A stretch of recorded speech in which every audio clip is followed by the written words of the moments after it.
Hello everyone, welcome back to my YouTube channel. Thank you so much for joining me today because we have some very exciting General Hospital news to talk about, and it's definitely worth the wait. I tell you folks, I've been parked in front of my old TV watching General Hospital pretty much every afternoon for longer than I care to admit. Must be going on 30 some years now. And let me say, these characters have become like family to me. So when I heard that Felicia Scorpio was about to get some real worrying news about her daughter Maxie, well, it just tugged at my heartstrings, something fierce. You know how it is when it's your own kid. Doesn't matter how old they get, a mama's worry never really goes away. Felicia's already walked through more than her share of storms in life, and now this? I can just picture her sitting there in that cozy living room in Port Charles trying to keep a brave face while her mind's racing a mile a minute. See, the thing is, Kirsten Storms, the wonderful actress who brings Maxie to life, hasn't been on our screens much these past few months. She's been dealing with some real life, moving around, long trips, and just needing a little breathing room. The writers did a smart thing last time, putting Maxie into that coma up in Tennessee after they found out her brain aneurysm had shrunk down. It explained why she was gone without yanking her out of the story cold turkey. But now, well, she slipped out of the opening credits, her picture's gone from the cast list, and us longtime fans are starting to whisper among ourselves. I've been chatting with my wife over coffee about it every day, saying, they better not pull a fast one on us here. Bless her heart, Kirsten's had some rough patches lately too. She even had to step away from social media for a few weeks because some no-good person was following her and messing with her accounts. Can you imagine that? Here we are, rooting for these folks on the show, and the real woman behind Maxie is fighting off that kind of nonsense. It just ain't right. Makes me appreciate all the more how these actors pour their hearts into the roles. I sure hope she's resting up and feeling stronger now, because when Maxie comes back swinging, I want it to be with that same fire we've always loved. I gotta say, I'm keeping my fingers crossed they don't treat Maxie the way they did poor TJ Ashford. That boy was missing in action for nearly a whole year, and nobody on the show even mentioned his name.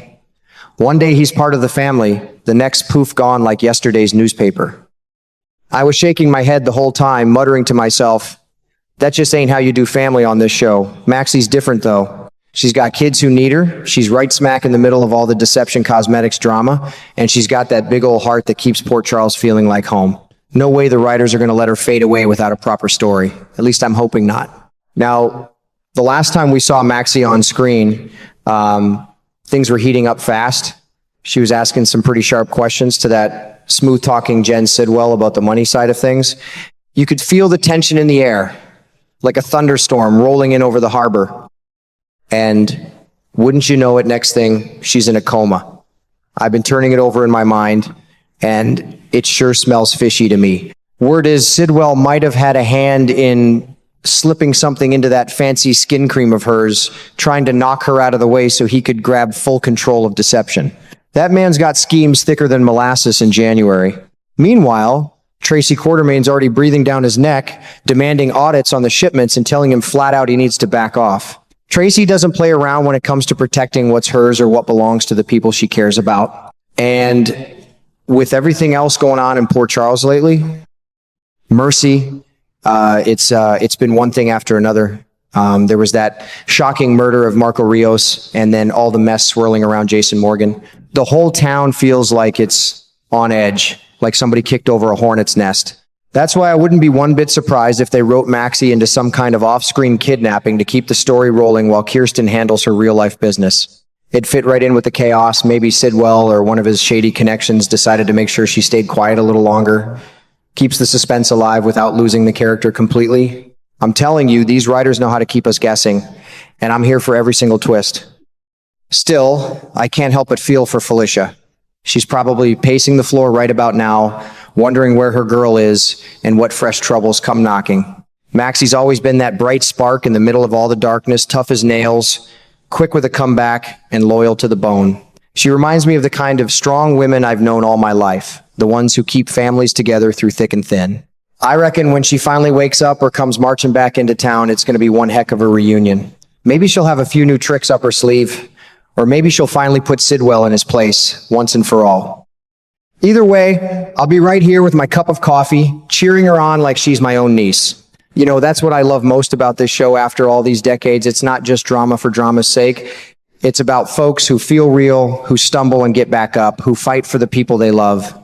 Port Charles might be full of secrets and scandals, but at the end of the day, it's the kind of place where family pulls together. So hang in there, Felicia, honey. And Maxie, wherever that story has you tucked away right now, come on back home soon, sweetheart.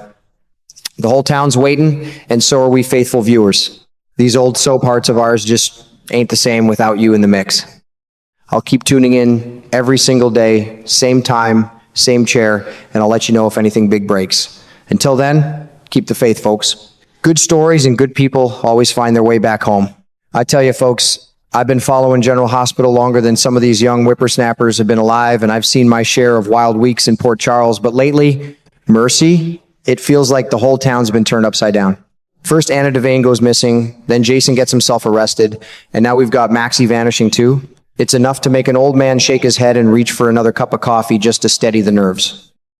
Poor Felicia must be worried sick. I can just picture her sitting there in her kitchen, hands wrapped around a warm mug, trying to hold it together while her heart's probably racing 100 miles an hour.